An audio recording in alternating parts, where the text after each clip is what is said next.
Махачкала аэропорту 6-ноябрга чейин жабылды. Росавиация тополоң чыккан Махачкаладагы аэропорту самолеттордун коопсуз учуп конуусу үчүн болжолду бир жумага жапты.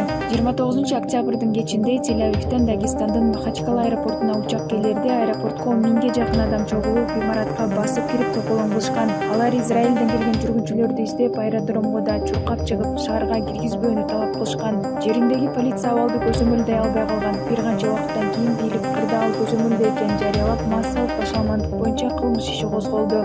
Дагестандын саламаттык сактоо министрлиги тополоңдо карапайым адамдардан жана коопсуздук күчтөрүнүн 20дан ашуун адам жаракат алганын, экөөнүн абалы өтө оор экенин билдирди.